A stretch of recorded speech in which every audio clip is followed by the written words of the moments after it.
Hello there, how are you? My name is Gaurav Mishra, and in this video today we would be discussing about the hormones of testis and the hormones of ovary. Let's start with the hormones of testis first. Now testis is a structure, it's a ball like structure जो कि का hang कर रहा होता है हमारे हमारे हमारे body के बाहर, and it is mainly found in the man basically. Mainly क्या मतलब man में ही होता है, female में होता ही नहीं है. पहली बात आप समझ लीजिए ये चीज़, ठीक है. तो टेस्टिस जो होगी it's localised outside the body into this structure called as scrotum. ठीक है. अगर आप टेस्टिस की बात करते हैं तो टेस्टिस जो है वो डुअल फंक्शन सर्व करती है. डुअल फंक्शन सर्व कर रही है. जब मैं बोलता हूँ कि डुअल फंक्शन सर्व कर रही है तो यहाँ पर जो प्राइमरी फंक्शन है, इसका जो पहला फंक्शन है वो क्या है? It is a primary sex organ.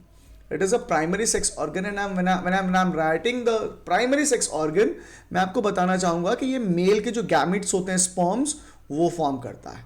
वो ऑलरेडी हमें पता है. दूसरा, it also behaves as a endocrine gland. It also behaves as a endocrine gland. और जब ये endocrine gland की तरह बिहेव करता है ना, तब ये प्रोड्यूस करता है एक हार्मोन जिसका नाम है टेस्टोस्टेरोन. अगर मैं क्लास 11 तक हूँ तो मुझे टेस्टोस्टेरोन से मतलब होना चाहिए, बट अगर मैं हायर क्लासेस में बात कर रहा हूँ आपके लिए, तो आप देख पाएंगे यहाँ पर एक दूसरा हार्मोन भी आता है जिसका नाम है इनहिबिन. ठीक है, इसका नाम है इनहिबिन. अब आपने क्या पढ़ा है? आपने पढ़ा था कि भैया आपके पास यहाँ पर हाइपोथैलेमस जैसा कुछ स्ट्रक्चर हुआ करता था, और हाइपोथैलेमस इनफंडिबुलम के द्वारा हमारी इस पिट्यूटरी ग्लैंड के साथ जुड़ा करता था. अब पिट्यूटरी का जो एंटीरियर हिस्सा था वहाँ से बनते थे क्या? वहाँ से बनते थे हमारे पास FSH, हमारे पास बनते थे LH. तो ये FSH और LH क्या करता था? ये FSH और LH दोनों ही एक्ट करते थे यहाँ पे टेस्टिस के ऊपर. ठीक है. और जो भी टेस्टिस के सिक्रीशंस हैं, चाहे वो टेस्टोस्टेरोन हो चाहे वो इनहिबिन्स हो, वो बनवाने का काम किया करते थे. ठीक है. नाउ अगर आप टेस्टिस को ऑब्जर्व कर रहे हो तो यहाँ पर आपको दो मेन रीजन देखने मिल जाते हैं. एक आपको देखने मिलते हैं सेमिनिफेरस ट्यूब्यूल्स, एक आपको देखने मिलेंगे यहाँ पर सेमिनिफेरस ट्यूब्यूल्स, और दूसरा जो स्ट्रक्चर आपको देखने मिलेगा वो होगा यहाँ पर आपके पास स्ट्रोमल सेल्स. वो होगा आपके पास में स्ट्रोमल सेल का रीजन, या फिर आपको देखने मिल जाएगा यहाँ पर इंटरस्टिशियल टिश्यूज. ठीक है. या तो यहाँ पर स्ट्रोमल सेल देख सकते हैं आप, या फिर आप देख पाएंगे यहाँ पर सेमिनिफेरस ट्यूब्यूल्स. ठीक है. दोनों चीजें होती है. या तो मैं बोल गया दैट वाज गलत टर्मिनोलॉजी. दोनों ही चीजें आपको देखने मिल जाएंगे, seminiferous tubules along with the stromal cells. चलिए, अगर आप बात कर रहे हैं सेमिनिफेरस ट्यूब्यूल्स की, अगर आप बात कर रहे हैं सेमिनिफेरस ट्यूब्यूल्स की, तो यहां पर आपको कुछ स्पेशलाइज्ड सेल्स देखने मिलेंगी जिनका नाम है सर्टोलाई सेल्स. आपको देखने मिलेंगे यहां पर सर्टोलाई सेल्स. अगर सर्टोलाई सेल्स के बारे में आपको कुछ लिखना हो या जानना हो तो आप क्या जान सकते हैं उनके बारे में? These are basically non dividing cells. मतलब ये डिवाइड नहीं करती हैं. These are non dividing cells. Apart from that उसके बारे में मुझे जानना क्या है? ये डिप्लॉइड होती हैं. मतलब इनका जो नेचर होगा, इनकी जो प्लॉइडी होगी वो होगी 2n. And apart from that these are the supporting cells. These are supporting cells. जब मैं इनको सपोर्टिंग सेल्स बोलता हूँ स्टूडेंट्स, तो I want you to understand कि जो सर्टोलाई सेल्स होंगी वो कुछ ऐसी चीज़ें प्रोवाइड करेंगी जो हमारे स्पर्म्स को नरिशमेंट प्रोवाइड करें. ठीक है. तो मैं लिख लूँगा यहाँ पर, they offer nourishment to the sperm. They offer nourishment. This is nourishment. I'm really sorry for that. Nourishment to sperm देने का जो काम है वो दिया गया है हमारी सर्टोलाई को. ठीक है. अब अरे इन स्ट्रोमल सेल्स में बेसिकली सेमिनिफेरस ट्यूब्यूल्स के यहाँ पर आपको कुछ दूसरे ग्रुप ऑफ सेल्स देखने मिलेंगे जिनका नाम है लेडिग सेल्स. क्या नाम है? Leydig cells. So I have got this Leydig cell. Leydig cells जो है ना, ये बहुत काम की चीज़ है. लेडिग सेल्स क्या करती हैं, या लेडिग सेल का जो पर्पस है या जो फंक्शन है वो क्या है?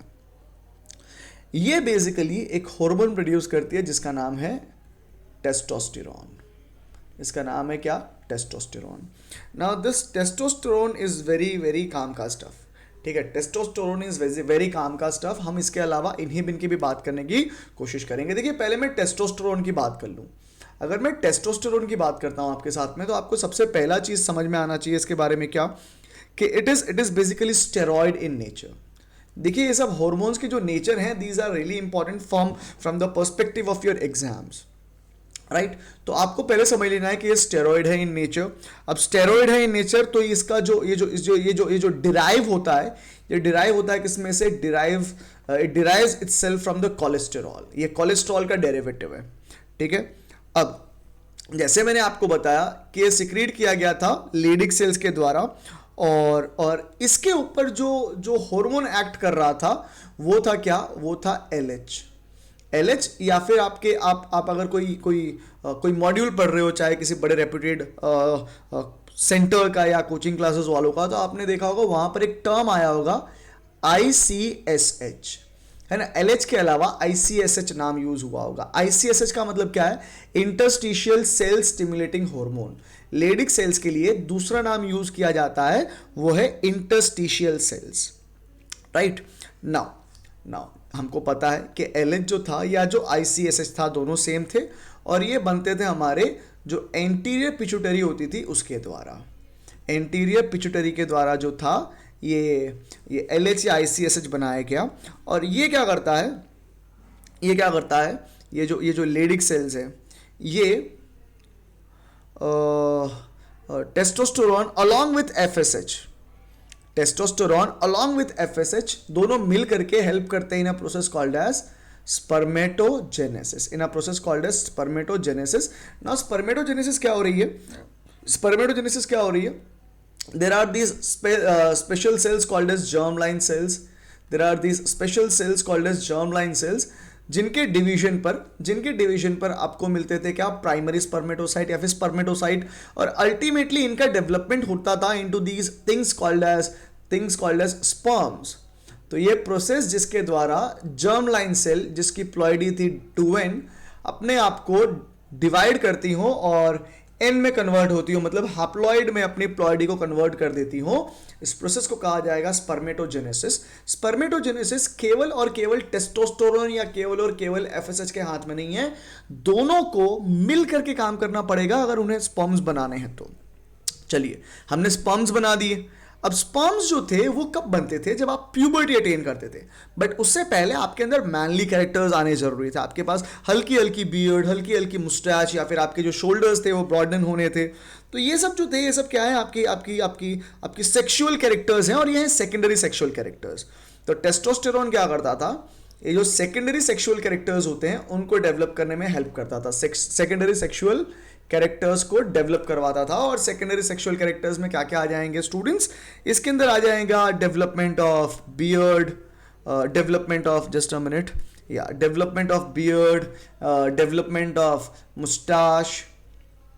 अपार्ट फ्रॉम दैट आप देखेंगे क्या कि जो मेल होते हैं उनकी आवाज़ कंपेरेटिवली भारी होती है, तो लो पिच वॉइस हो जाती है मेल्स के अंदर। एंड मस्क्यूलेचर होता है, हमारी जो बॉडी है वो थोड़ी सी मस्क्यूलाइन होती है, बेसिकली मस्क्यूलेचर मसल्स का जो डेवलपमेंट होता है मेल के अंदर कंपेरेटिवली थोड़ा सा ज़्यादा होता है as compared to the female, ठीक है। तो ये सब कुछ सेकेंडरी सेक्सुअल कैरेक्टर्स थे जो मेल के अंदर आए because of the influence of the testosterone. Now अगर मैं बात करूं किसकी, सर्टोली सेल्स की, तो Sertoli cells apart from providing the nourishment to the sperms were responsible for producing a hormone called as inhibin, was responsible for the production of hormone called as inhibin, ठीक है। अब देखो मैं आपको एक चीज मेरे को याद आ रही है तो बता देता हूं मैं आपको। जैसे LH जो था ना, LH ल्यूटिनाइजिंग हार्मोन जो हमारे पिट्यूटरी के द्वारा बना था, वो किस पे काम कर रहा था, वो लीडिक सेल्स पे काम कर रहा था। वैसे ये जो FSH बना है, ये FSH किसके ऊपर काम करेगा, ये काम करेगा सर्टोलाई के ऊपर। तो FSH ने जब सर्टोलाई के ऊपर काम करा तो उसने प्रोड्यूस करवाई जो नरिशमेंट थे या न्यूट्रिशियस सब्सटेंस थे हमारे स्पर्म्स के डेवलपमेंट के लिए। और दूसरा इसने क्या काम करा, इसने बनवा दिया इनहिबिन। दूसरा इसने क्या बनवा दिया, इसने बनवा दिया इनहिबिन। इनहिबिन क्यों चाहिए था हमको, इनहिबिन क्यों चाहिए था, ये क्या करता था, ये फीडबैक मैकेनिज्म में काम करता था। It was helpful in the feedback mechanism, it was helpful in the feedback mechanism. मतलब जब इनहिबिन बनना चालू होता था सर्टोलाई के द्वारा, तो वो FSH के सिक्रीशन को क्या कर दिया करता था, बंद करवा दिया करता था। क्या करता था, FSH के सिक्रीशन को बंद करवा दिया करता था।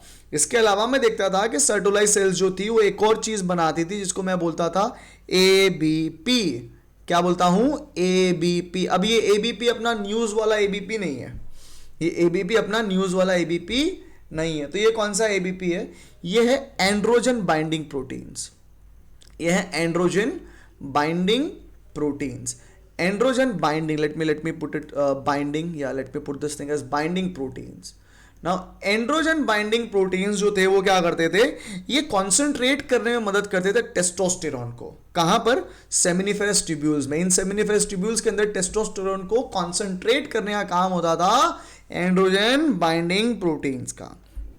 ठीक है, अगर आप एक फीमेल के रिस्पेक्ट में बात कर रहे हो तो ये जो इनहिबिन हार्मोन है, just give me a minute, या ये जो इनहिबिन हार्मोन है, if you are talking it with respect to the females, it is produced by a layer of cells called as granulosa cells. So this is about testis. If I can jump into the structure of the ovary and have an understanding of the hormones produced by ovary, तो it would be really great. चलिए ovary के ऊपर आते हैं, ovary के ऊपर आते हैं। अब ओवरी की अगर आप बात कर रहे हो किड्स, अगर आप ओवरी की बात कर रहे हो तो ओवरी जो है ना, इसके अंदर बहुत सारे स्ट्रक्चर होते हैं जिनको हम लोग क्या बोलते हैं, फॉलिकल्स बोलते हैं। क्या बोलते हैं, फॉलिकल्स बोलते हैं।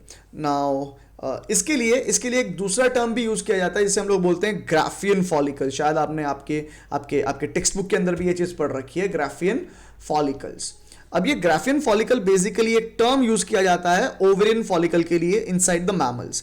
किसी भी मैमल के लिए अगर आप टर्म यूज कर रहे हो ओवरियन फॉलिकल, तो आप ओवरियन फॉलिकल की जगह ग्राफियन फॉलिकल कह सकते हैं। ठीक है, अब हम देखते हैं यहां पर क्या बहुत सारे कनेक्टिव टिश्यू होते हैं। जो फीमेल की ओवरी होती है उसके अंदर बहुत सारे कनेक्टिव टिश्यूज होते हैं जिसको हम लोग बोलते हैं स्ट्रोमा। तो what I will do is I will write it down here. Stroma जो है, it is the connective tissue of ovary. It is the connective tissue of ovary. Ovary के अंदर जो कनेक्टिव टिश्यूज होते हैं उन्हें कहा जाता है स्ट्रोमा। अब ओवरी क्या करती है, ओवरी प्रोड्यूस करती है अलग अलग हॉर्मोन्स, जिसमें सबसे पहला जो हार्मोन है स्टूडेंट्स, दैट इज एस्ट्रोजन। सबसे पहला और सबसे काम का जो स्ट्रक्चर है या आई मीन हार्मोन है, दैट्स एन एस्ट्रोजन। अब एस्ट्रोजन जो है वो सिक्रेट किया जाता है, काम का पॉइंट बता रहा हूं। It is secreted from stratum granulosum. Granulosum, तो स्ट्रैटम ग्रैन्युलोसम जो है वो जगह है जहां से एस्ट्रोजन जो है वो बन करके तैयार होता है। ठीक है, नाउ ये एस्ट्रोजन कब बनेगा, ये एस्ट्रोजन कब बनेगा, जब हमारी ओवरी के ऊपर हाइपोथैलेमस के द्वारा बनाया गया एफएसएच एक्ट करता। जब एफएसएच एक्ट करता, फॉलिकल स्टिमुलेटिंग हार्मोन एक्ट करता ओवरीज के ऊपर, तो वो क्या प्रोड्यूस करवा दिया करता था, वो प्रोड्यूस करवा दिया करता था एस्ट्रोजन।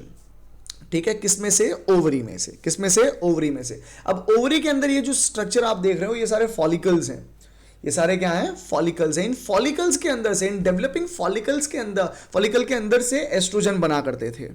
ठीक है, ये क्या करता था estrogen, it would cause the development of the reproductive organs like the oviduct, it could cause the development of the structures like the uterus, it could also cause the development of the vaginal tube basically.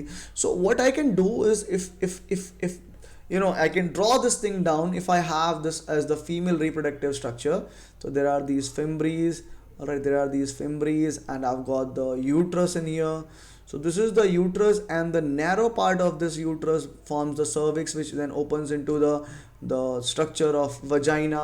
So what you see in here is typical I mean a diagram of the female's reproductive system. यहाँ पर हमारे पास ये पूरा का पूरा uterus हो जा रहा है, इधर का लेयर जो ये सर्विक्स हो जाता है, नैरो पार्ट, और लास्ट में हमारे पास यहाँ पे वजाइना हो जाएगी. You will have a ovary here and that's a fimbri. This particular part is the fallopian tube. ये जो है ये पूरा का पूरा यूट्रस हो जा रहा है, ये वजाइना है, इसका नैरो जो ओपनिंग है वो सर्विक्स है, and this is the ovary, right? Now ये जो पूरा का पूरा स्ट्रक्चर का डेवलपमेंट हो रहा है ना स्टूडेंट्स, वो हो रहा है इस एस्ट्रोजन के द्वारा. इसके अलावा ये क्या कर रही थी, जैसे टेस्टोस्टेरोन मेल के अंदर सेकेंडरी स्ट्रक्चर कैरेक्टर्स डेवलप करवा रहा था, वैसे ही एस्ट्रोजन यहां पर क्या करेगा, it will help a female to develop the secondary sexual characters. Now what could be the secondary sexual characters for a female? It could be the high pitch voice. High pitch voice, उनकी आवाज जो है बड़ी मधुर होती है, मधुर आवाज है, ठीक है, बट उसकी पिच हाई है. High pitch voice. अलावा इसके आप देख पाओगे उसकी जो बॉडी है उसका मस्कुलेचर थोड़ा सा वीक होता है। तो बेसिकली फीमेल जो बॉडी है वैसा कुछ डेवलपमेंट होगा, सॉफ्ट स्किन होगी। Then apart from that you can find there would be the development of the breast. Unlike the man, the breast in the female would be highly developed, and it will also develop the pubic hair. It will also cause the development of the pubic hair in the female. And apart from that, the main thing that estrogen would do is basically it would regulate the process called as oogenesis. Now oogenesis is a process जहाँ पर एक female अपनी ovary में से, ये जो पूरी ovary थी इसमें से ओवा निकालती है। ये जो स्ट्रक्चर है ना इसे ओवा कहेंगे हम लोग। आगे जाके ये ओवा बनेगा, खैर अभी तो secondary follicle stage, I mean secondary oocyte के स्टेज में होगा वो। चलिए oocyte oogenesis करेगा ये, और इसके अलावा ये क्या करेगा, एस्ट्रोजन जो है वो रेगुलेट करेगा मेंस्ट्रुअल साइकिल को भी। I mean, let me put it as menstrual cycle. Yeah, it regulates menstrual cycle. Okay, so this is one of the hormone produced by the ovary. The other hormone that is being released is the progesterone. This is progesterone. Okay, now what can the progesterone do for a female? What can the progesterone do for a female? एक female के respect में अगर मैं बात करता हूँ तो ये जो प्रोजेस्टेरोन है ये रिलीज किया जाएगा by some structure called as corpus luteum. corpus luteum, अब corpus luteum क्या होता है? देखिए ये जो ग्राफियन फॉलिकल्स थे ये 14 दिन तक एस्ट्रोजन रिलीज करते हैं। जब ये ग्राफियन फॉलिकल 14वें दिन अपने आप को एसोसिएट करता है, 13-14 दिन के अंदर ही अपने आप को एसोसिएट करता है ओवरी के वॉल के साथ में, और इस सेकेंडरी oocyte को ये बाहर रिलीज कर देता है by a process called as ovulation. अब ये जो पीछे रेमनेंट रह गया जिसके अंदर हमारे क्या कह सकता हूं मैं, ट्रोफोब्लास्ट के सेल्स हो सकते थे, ठीक है। आई मीन एक्चुअली यहाँ पे ट्रोफोब्लास्ट वगैरह नहीं आएगा, I am really sorry for that. ये जो पीछे रह गया ना, ये जो पीछे रह गया मास, ये अब अपने आप को श्रिंक करवा लेगा and it will form this structure called as corpus luteum, ठीक है। ये जो अंदर रह गया ओवरी के वो कॉर्पस लूटियम है, फिर वो कॉर्पस अल्बिकन्स बनेगा और डीजनरेट हो जाएगा, ठीक है। तो अब ये जो स्ट्रक्चर यहां पर आप देख रहे हैं कॉर्पस लूटियम है, ये रिलीज करेगा प्रोजेस्टेरोन 14 दिन के बाद में।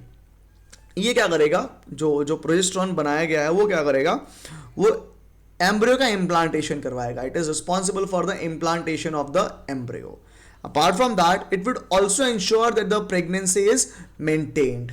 तो मेंटेनेंस ऑफ प्रेगनेंसी जो है वो किसके पास चली जाएगी, प्रोजेस्टेरोन के पास में। अब प्रोजेस्टेरोन क्योंकि प्रेगनेंसी की देखभाल कर रहा है, it is also called as the pregnancy hormone. Exam के पॉइंट ऑफ व्यू से बहुत ही ज्यादा इंपॉर्टेंट पॉइंट बन गया है। चलिए now what the progesterone will do is along with the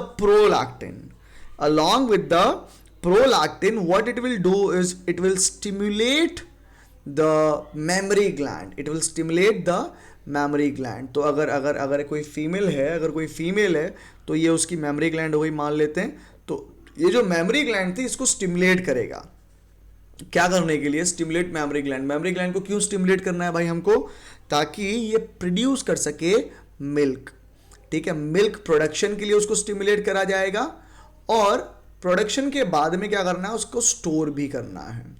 milk production and it's storage के लिए उसको स्टिमुलेट करेगा। और लास्टली ये क्या करेगा, अगर प्रेगनेंसी एस्टैब्लिश हो गई, मतलब इम्प्लांटेशन हो गया, तो जो ओव्यूलेशन होगा दूसरे साइड से, उस ओव्यूलेशन को ये क्या कर देगा, इनहिबिट कर देगा। ओव्यूलेशन को क्या कर देगा भाइयों और बहनों, this will be inhibiting the ovulation. ये इनहिबिट कर देगा ओव्यूलेशन को, ओव्यूलेशन इनहिबिशन हो जाएगा यहाँ पर।